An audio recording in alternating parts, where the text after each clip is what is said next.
Hello বন্ধুরা, আজ আমি চলে এসেছি আপনাদের সাথে বুবলির একটা অসাধারণ লুক নিয়ে কথা বলতে। সাম্প্রতিক সময়ে আপনারা দেখেছেন একটা ওয়েস্টার্ন লুকে মোটামুটি হাজির হয়েছেন শবনম ইয়াসমিন বুবলি একটা অনুষ্ঠানে। মেবি একটা প্রমোশনাল অনুষ্ঠানে তিনি হাজির হতে গিয়ে এই ড্রেসটা পরেছেন।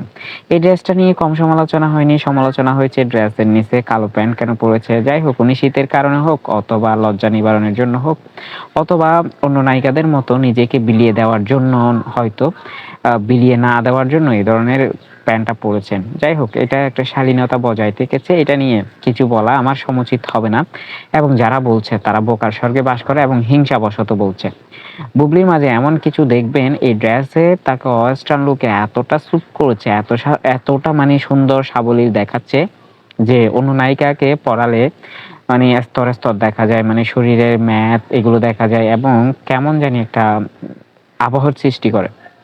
সেই জায়গায় বুবলি মোটামুটি জিনিসটা অনেক সুন্দরভাবে ক্যারি করতে পেরেছে। কিন্তু তার হ্যাটার্সরা তো আর বসে থাকবে না। যারা হিংসার চোখে তাকায় তারা সবসময় হিংসা করবে।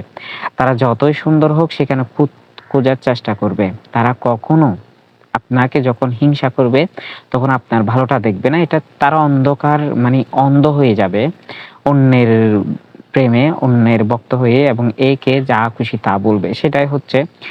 তো হ্যাটার্সরা কি বলছে সেটা নিয়ে ভাবার কোনো অবকাশ নাই। কারণ হিংসাবশত মানুষ অনেক কিছুই বলে।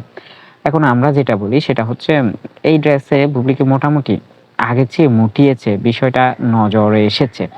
এবার মোটালে কিন্তু হবে না, অন্য নায়িকাদের মতোই কাতারে পড়ে যেতে হবে। সো আরো স্বাস্থ্য সচেতন হতে হবে বুবলিকে এবং ড্রেস নির্বাচনের ক্ষেত্রে মানে নিজেকে স্যুট করে এমন কিছু পড়তে হবে। যেমন এই যে পোশাকগুলো তাকে স্যুট করতেছে, এমন কতগুলো নায়িকা আছে যারা পোশাক পরে নিজেকে ওই পোশাকের সাথে মানায় তো মানায় না একদম। মানে যা তা জঘন্য লাগে।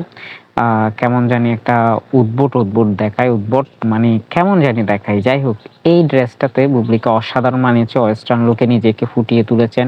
সেই সাথে হেয়ার থেকে শুরু করে স্টাইল মানে সবকিছুর মধ্যে একটা কম্বিনেশন আনার চেষ্টা করেছেন এবং সেটা বরাবর সফল হয়েছেন। গৌতম সাহা থেকে শুরু করে তার মেকআপ আর্টিস্ট যিনি আছেন তিনি এবং তার কোরিওগ্রাফার, তার টিমমেটের সকলেই দারুণভাবে বিষয়টা ফুটিয়ে তুলেছেন। সেই দিক থেকে বলা যায় এই কাজ ১০০-র মধ্যে ৯০ পেয়েছে এবং এরকম আরো ভালো কাজ দেখে যেতে চাই আমরা এবং এইরকমভাবে এগিয়ে যাক বুবলি, এটাই চাই। এবং হ্যাটার্সরা মুখ থুবড়ে পড়ুক এটাই চাই। এই যে হ্যাটার্সরা আর কোনো টপিক না পেয়ে তাকে কিভাবে নিচে নামাবে এই টপিকগুলো শুরু করেছে, এগুলো এনজয় করুন। এগুলো হেসে হাসি খুশিতে এনজয় করুন। কারণ তারা এখন পাগল প্রায় বুবলির এত